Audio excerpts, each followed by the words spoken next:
in all of the West is some popular misconceptions about nonsense, which are all demonstrably false.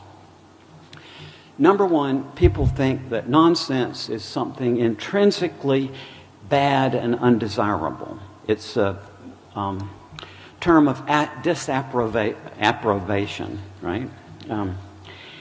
And yet, people have an adverse response to the notion or to the word nonsense, but they love actual nonsense. And it's a part of a lot of things. For example, for those of you who might have been raised in the 50s will remember doo-wop music, right? Sha-na-na-na-na-na, sha-na-na-na-na, get a job, where the mixture of the nonsensical and the intelligible elements are the essence. If you will look up in the dictionary, that's what doo-wop means. It has a nonsense as the main line or the harmony. Okay, so in reality, nonsense is part of humor, it's part of song, it's part of playground rhymes, children's literature. So it's a very positive part of life in reality. Secondly, people think of nonsense as something like nothingness or non-existence and chaos. They think of it as the absence of something. But that's just a grammatical illusion based on the non in the beginning.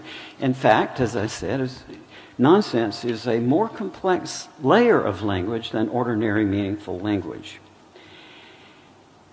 Thirdly, and this is the worst of the four common misconceptions about nonsense, to think that nonsense is the same as falsehood. A lot of people unthinkingly use it that way, but that's just not correct. The true-false distinction is one thing, and nonsense is a different thing, and nonsense is not a form of falsehood. And it's not going to be fatal if you fail to distinguish between nonsense and falsehood, but it will certainly get you into trouble in various kinds of abstruse areas of inquiry.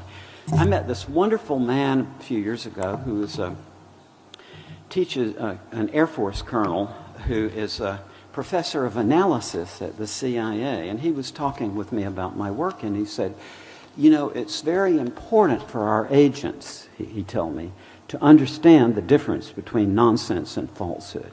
So it may seem trivial or abstract or whatever, but in the real world of inquiry, it's a very important distinction to make. And because of all these misconceptions, people think of nonsense as something unknowable, unfathomable, and utterly beyond the reach of logic and reason.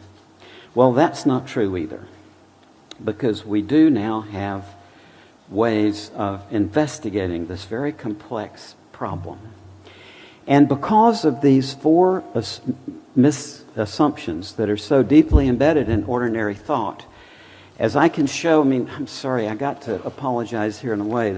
I'm trying to condense something that is ordinarily for me a full semester length course that I teach to philosophy students and psychology students, and a lot of attorneys take it, and literary professors come a lot too. So, but I know this is going to sound crazy, but you know, at 71, that's all right.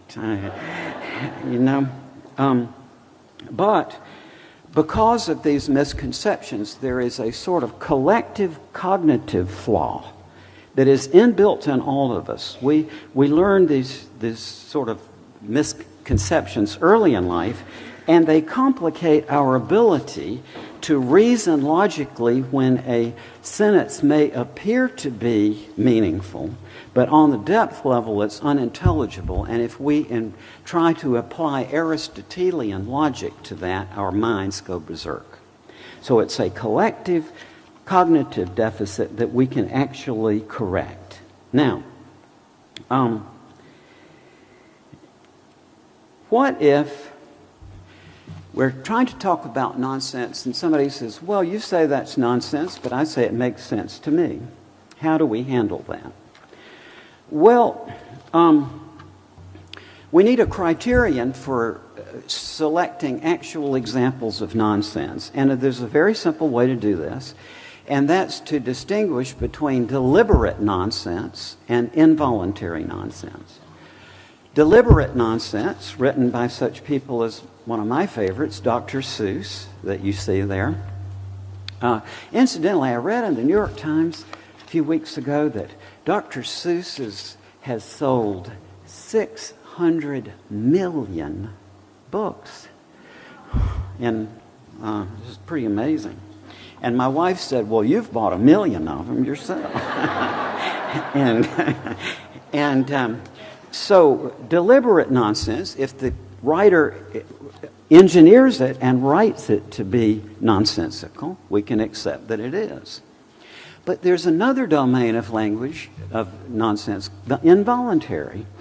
And as any medical doctor here could assure us, that people talk nonsense involuntarily all the time when they are delirious or when they are intoxicated, for example, with mercury or nitrous oxide, or just when they are under stress. I mean, I guess probably everybody who's ever worked in an emergency room has had the experience a patient who's severely injured in an accident comes in, but then their companion who was in the accident but was uninjured, no problem at all. And so you're trying to get a straight story from this uninjured person, and it's all, it doesn't make any sense, right? You can't. So stress will make us talk nonsense involuntarily. Now, at this point, you say, well, if you're going to base your examples, as I am, entirely on deliberate nonsense, because we can be sure of it, then you're excluding a whole side of it, the involuntary. But guess what?